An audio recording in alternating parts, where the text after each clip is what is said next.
This is the last station that really takes much explaining. The conditioning explains itself. We're gonna have 2 speed days. One day, Monday and Wednesday, is focused on acceleration, first 10, 15 yards, getting out of the blocks. What we call A mechanics. It's called A mechanics because it's acceleration mechanics. Okay, so we're gonna break that up into several different drills. Day 2 is gonna be focused on top end speed, maximum velocity. Both are really, really important, and they complement each other. There's gonna be some things that look the same for both. Really, the big thing that looks different is heel position and vertical lean.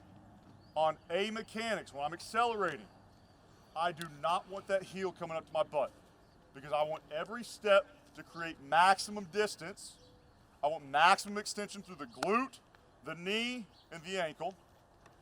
I want maximum forward lean and maximum positive shin angle. What that means is the shin, the lower that shin is, the more ground I'm gaining, okay? So if you look at my A position when I'm standing here vertically, if I were to put that foot down, it goes 0 inches.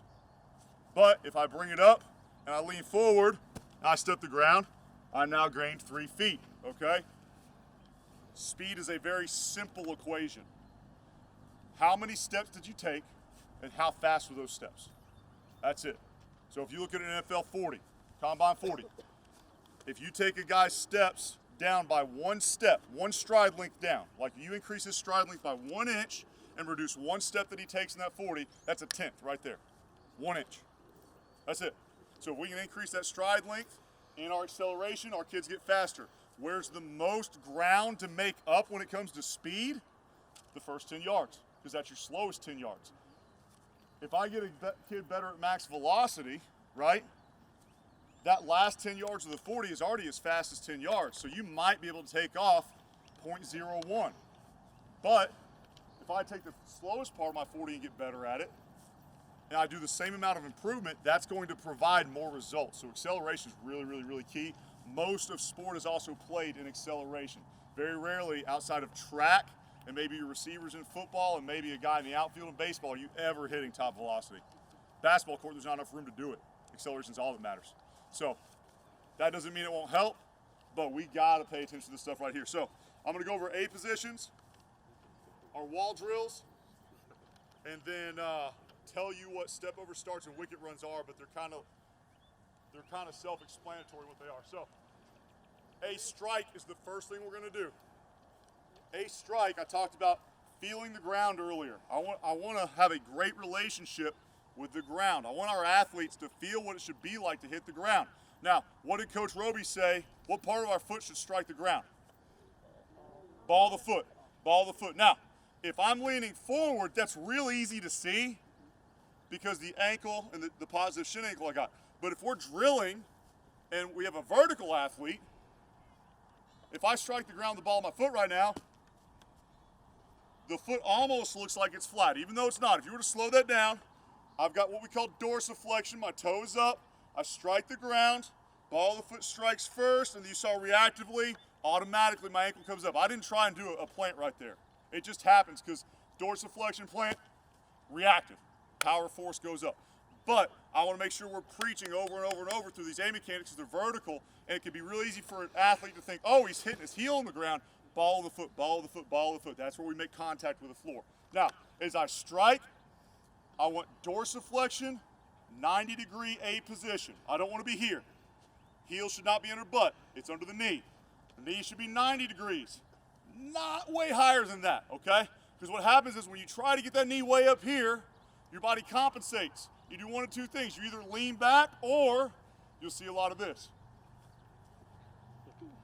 Right? So my athlete thinks, oh, my knee's going to my chest. No, your chest's going down to your knee and you gained less ground. And now you're in an even worse position because your glute can't fire and function fully, okay? So, great posture. Let them take their time. Tempo is slow with these A strikes. It's a concentration exercise.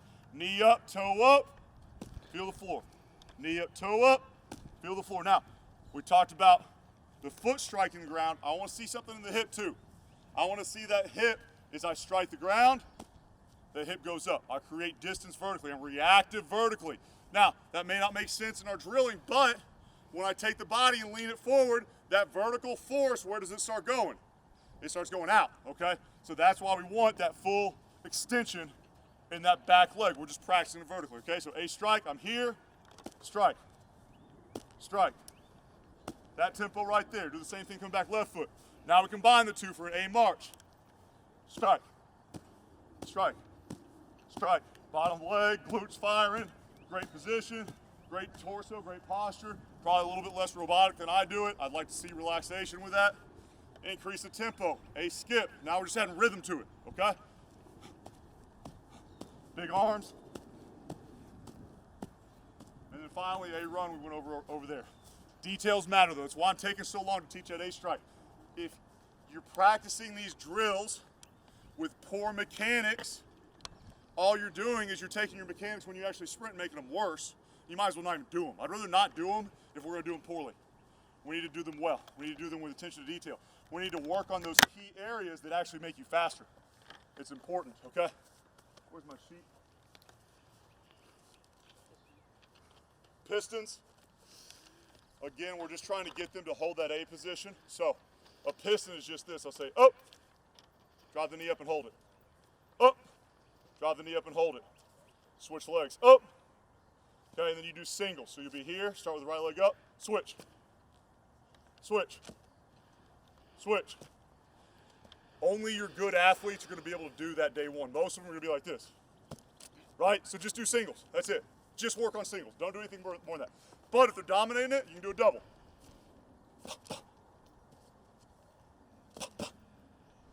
Dominating that, do a triple, okay? Most of our guys can't do triples. And then last thing we're going to do, 10-yard start. So here's where we're having a little complication by having two groups. One group will come here and work on their A mechanics. The second group will go to our timing system. We have a new timing system. It's super, super easy. As a coach, you don't do anything except set the kid up and write down their number. That's it. That's all you got to do. So group A will be here. Group B will be over here.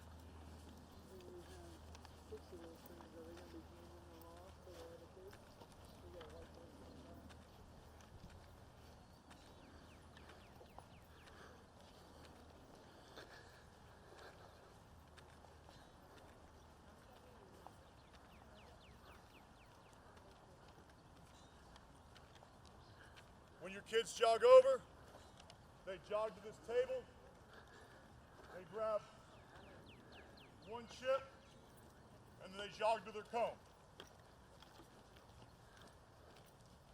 The kid will take the chip, slide it on their center line on their pants leg. Now they're going to struggle with it, guys.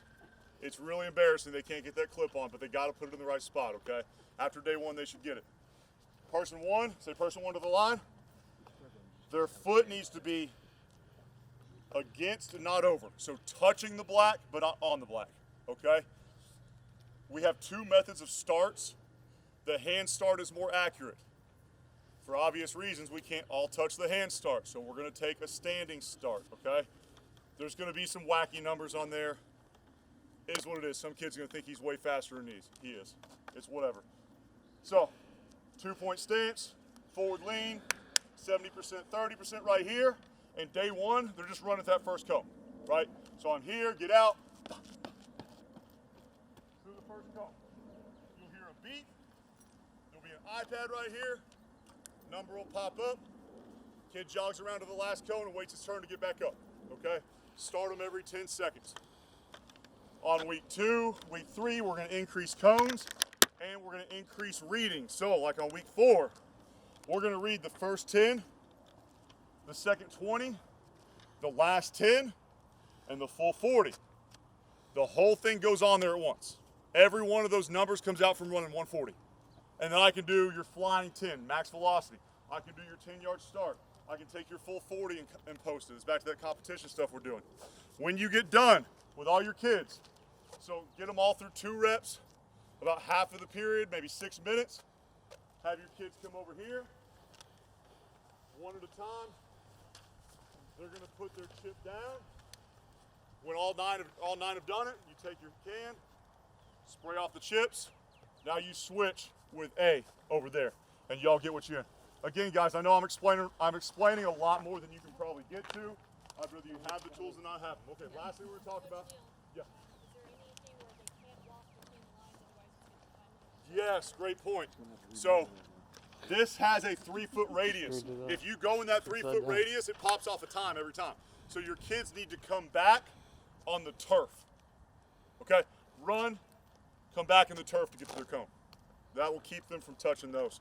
I will have more cones out here in the day of. Wall drills, same A mechanics. You're leaning against the wall. Let me do this as fast as possible because I know y'all ready to get out here.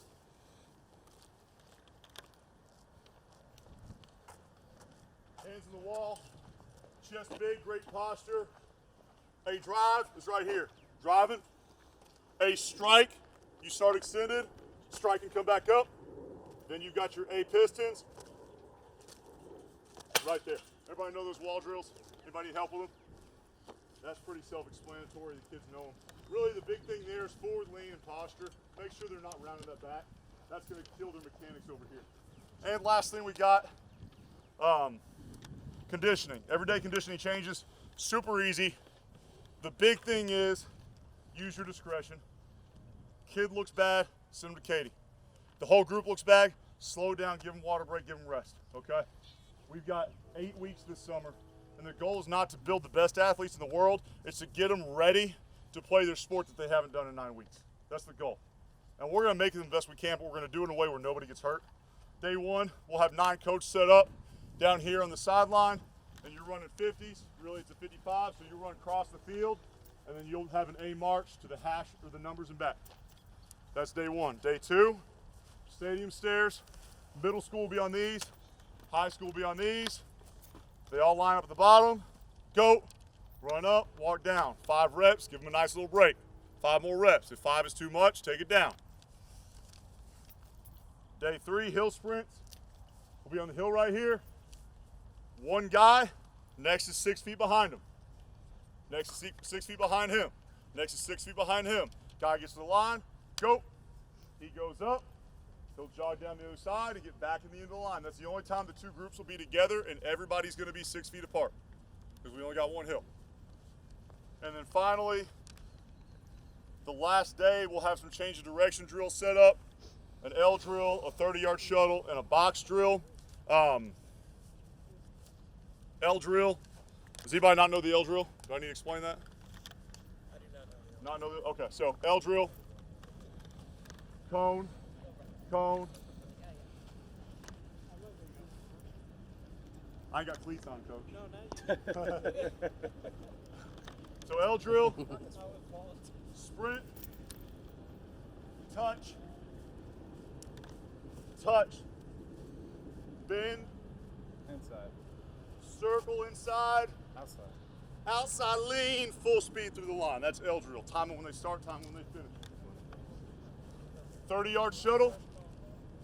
You give them you can do this one, you get creative. Do a shuffle. Do a back pedal. You can get creative with this one. 5, 10, 15.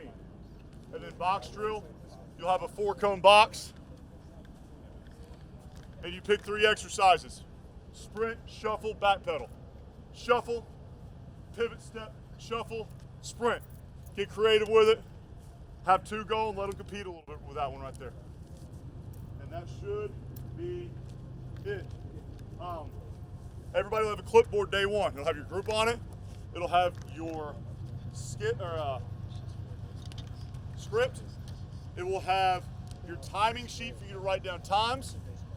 It will have it'll also have a card on there with our warm-up drills on it that you can kind of carry with you. And that's yours to keep. So anytime you're doing a practice, you've got 2 warm-ups on there, one for the weight room, one for the outside. And I think that should be it. Any big questions before we take off?